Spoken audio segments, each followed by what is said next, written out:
आज हम जानेंगे इंडियन आलमंड लीव्स के बारे में। तो चलिए शुरू करते हैं बिना कोई टाइम वेस्ट किए। इंडिया के बादाम के पत्तों में एंटी फंगल और एंटी बैक्टीरिया के फ़ायदे होते हैं। ये शायद सबसे बेहतरीन और उपयोगी गुण है जो इन पत्तियों में है। हालांकि ये केवल फ़ायदेमंद गुण नहीं है, इन पत्तियों में मछलियों के लिए एंटी बैक्टीरिया और एंटी फंगल दोनों गुण होते हैं और ये बहुत सारे छोटे छोटे इन्फेक्शन को ठीक करता है।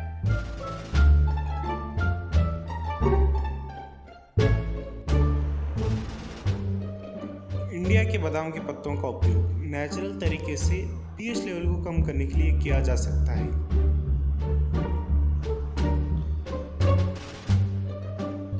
जबकि आपको पीएच के साथ बार बार खिलवाड़ करना सही नहीं है। आपकी पीएच लेवल को कम या बढ़ाने के लिए ये एक सेफ तरीका है।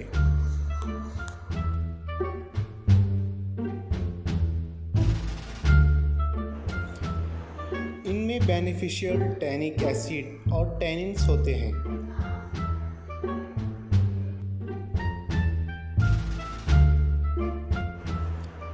टाइम के साथ साथ आपके टैंक में जोड़ा गया कुछ भी नेचुरल तरीके से घुलना और ख़राब होना शुरू हो जाएगा। और सीशेल्स है जो कैल्शियम के स्तर और पानी के पीएच को बढ़ाता है। और ये भारतीय बादाम के पत्ते जब पिघलते हैं तब टैनिक एसिड रिलीज़ करते हैं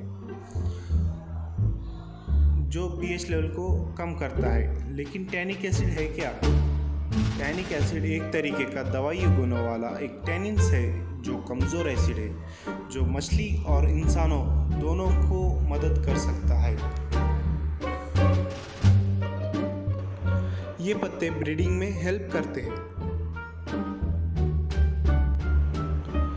कुछ फिशेस को ब्रीडिंग करने में डिफ़िकल्टी होती है, जैसे कि wild betta fish, scarlet badis, diamond tetra ETC. ये फिशेस सॉफ्ट वाटर या फिर ब्लैक वाटर के फिशेस हैं और इनको नेचुरल इन्वायरमेंट में रखना, रिप्लिकेट करना लगभग इम्पॉसिबल है। फॉर एग्जांपल कुछ फिशेस में से जो ज़्यादा डिफ़िकल्ट वाले हैं वो ब्रीडिंग सिर्फ 3 pH वाले में पानी में कर सकते हैं, नहीं तो उनके अंडे बच नहीं पाएंगे। ज़्यादातर एक्वेरियम में pH 6.5 से 8 होता है जो कि इसे काफ़ी चैलेंजिंग बनाता है। बादाम के पत्तों की वजह से फ्राई और छोटे फिशेस को प्रोटेक्शन में मदद मिलती है। जिस तरह डार्क वाटर से पेरेंट्स को सेफ महसूस होता है, उसी तरह फ्राई को बचाने में भी मदद कर सकता है। मछलियों को कई स्पाइसेस जिन्हें संभालने में ब्रीड करना मुश्किल होता है, उन्हें भी अपने ही फ्राई को खाने की अनफॉर्चुनेट हैबिट होती है। हालांकि ये वाइल्ड लाइफ में कॉमन नहीं है, फिर भी ये कभी कभी होता है। ये पत्ते ब्लैक वाटर एक्वेरियम बनाने के लिए बिल्कुल सही है।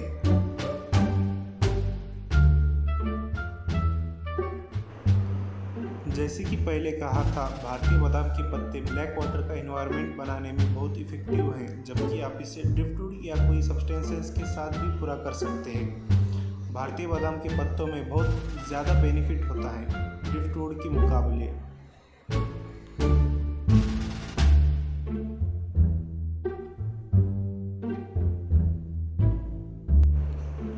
ये पत्ते श्रिम्प के फूड के लिए काफ़ी अच्छा सोर्स है। जब एक भारतीय बादाम का पत्ता सड़ना शुरू हो जाता है तो सिर्फ 1 या 2 दिनों के बाद श्रिम्प्स पत्तों की ओर जाएंगे और अपना ज़्यादा समय उसे काटने में बिजी रहेंगे। ये पत्ते उनके फेवरेट फूड में से एक होते हैं और वो जो कुछ भी बचा है उसे आखिरी निवाल तक खाते रहेंगे।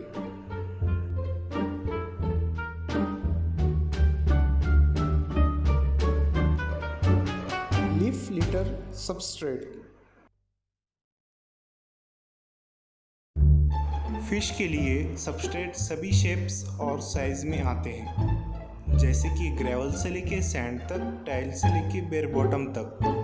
हालांकि अधिक बेनिफिशियल और रेयर सबस्ट्रेट में से एक लीफ लिटर सबस्ट्रेट है, जिसका नाम से पता चलता है ये सबस्ट्रेट पूरी तरह पत्तियों से बना है।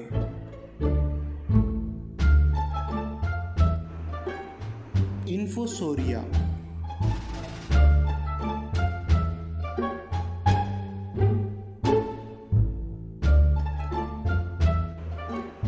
इन्फोसोरिया, शायद ये कुछ लोगों के लिए नवा नाम हो सकता है, और ये एक माइक्रोस्कोपिक ऑर्गेनिज्म है जो फ्रेश वाटर में रहते हैं।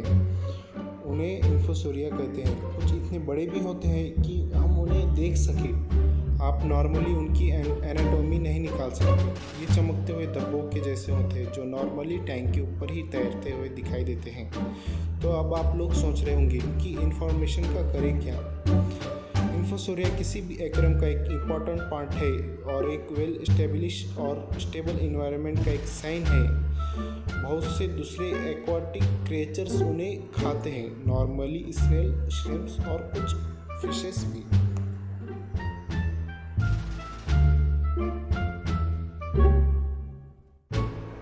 Blackout stress reduction. Normally tank में से एल्गी से छुटकारा पाने के लिए कई दिनों तक लाइट ऑफ करना होता है। हालांकि ब्लैक वाटर टैंक अपना खुद का ब्लैकआउट इफेक्ट बना सकता है। पानी में टैनिन्स के हाई लेवल से पानी धुंधला दिखेगा और इसमें लाइट रेज इजीली इंटर नहीं कर पाएंगी। बहुत से black water spices clear water में स्ट्रेस होते हैं, उसकी वजह से वो मर भी सकते हैं। ब्लैक वाटर इन्वायरमेंट ही अगर रहा तो वो सेफ फील करते हैं। अगर आपको इस वीडियो से कुछ नया सीखने को मिलता है तो प्लीज़ लाइक करें और सब्सक्राइब करें और बेल आइकन को क्लिक करना ना भूलें।